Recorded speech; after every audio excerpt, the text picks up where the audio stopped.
महाभारत काल में अनेक तरह के अस्त्रों का उपयोग हुआ था, पर बहुत से लोगों की रुचि ऐसे अस्त्रों के बारे में जानने की होती है जो सबसे ज्यादा शक्तिशाली और विध्वंसक थे। ऐसे अस्त्र जिनको आसानी से काटा ना जा सके।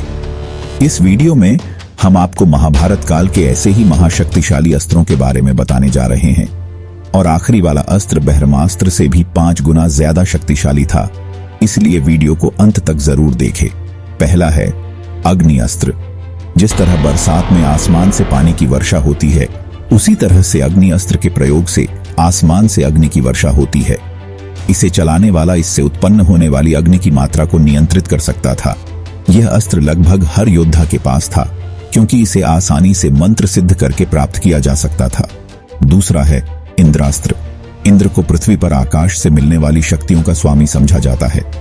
इंद्रास्त्र का प्रयोग करने से आसमान से असंख्य तीरों की वर्षा होने लगती थी। इंद्रास्त्र और इंद्र के वज्र को कभी कभी एक ही समझने की गलती काफी लोग कर लेते थे, किंतु ये काफी अलग हैं। वज्र को मुख्यतः किसी एक लक्ष्य पर केंद्रित करके चलाया जाता है, पर इंद्रास्त्र से असंख्य अग्निमुख तीरों की वर्षा होती है, जो पूरे आकाश को उज्ज्वल कर भय का वातावरण बना देता है। तीसरा है सूर्यास्त्र। युद्ध में इस अस्त्र का प्रयोग सूर्य देव के समान रोशनी उत्पन्न करने के लिए किया जाता था। इसके प्रयोग से बहुत अधिक मात्रा में सब तरफ ऊष्मा उत्पन्न हो जाती थी, जिसके कारण पानी के सब स्रोत सूख जाते थे। इस अस्त्र का प्रयोग विशेष परिस्थितियों में ही किया जाता था, क्योंकि इसका प्रकृति पर बहुत व्यापक मात्रा में असर होता था। चौथा है वज्रास्त्र। इंद्र का सबसे प्रिय और शक्तिशाली अस्त्र वज्र अस्त्र था, जिसका निर्माण दधीची रस्सी की हड्डियों से किया गया था। वज्र एक ही लक्ष्य पर प्रहार कर सकता था, लेकिन ये इतनी अधिक मात्रा में विद्युत का प्रभाव उत्पन्न करता था कि शत्रु की हृदय गति तत्काल बंद हो जाती थी। पांचवा है रुद्रास्त्र। यह प्रभु शिव का एक अद्भुत विनाशकारी अस्त्र था।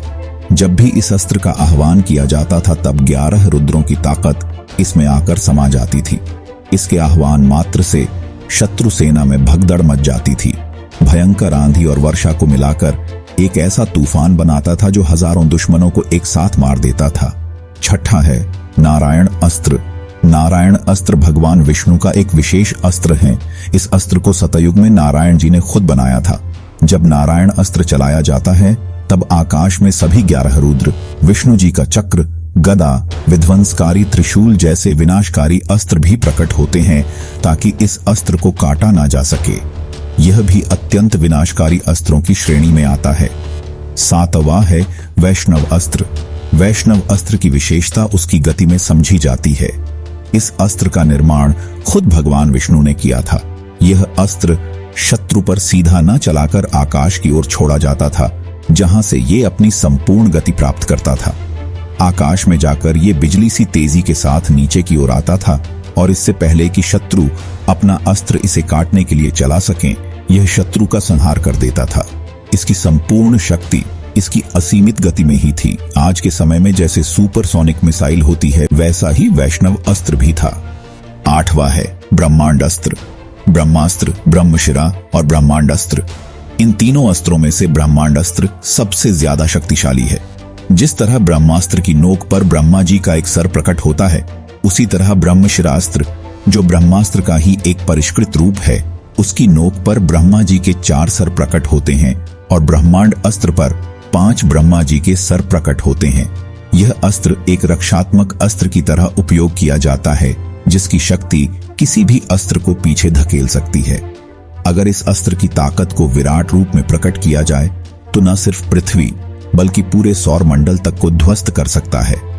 पुराणों में लिखा है कि ब्रह्मांड अस्त्र के प्रयोग से समुद्र उबलने लगते हैं, भूमि और पर्वत अपना स्थान छोड़कर हवा में डोलने लगते हैं, और अंत तक सब कुछ जलकर इस तरह भस्म हो जाता है जिसकी राख भी नहीं बचती। तो दोस्तों, आपको इन भयानक अस्त्रों में से कौन सा अस्त्र सबसे विध्वंसकारी लगता है? हमें कमेंट बॉक्स में कमेंट करके जरूर बताइए। वीडियो को सब्सक्राइब और शेयर करना मत भूलिए। जय श्री कृष्ण। हर हर महादेव।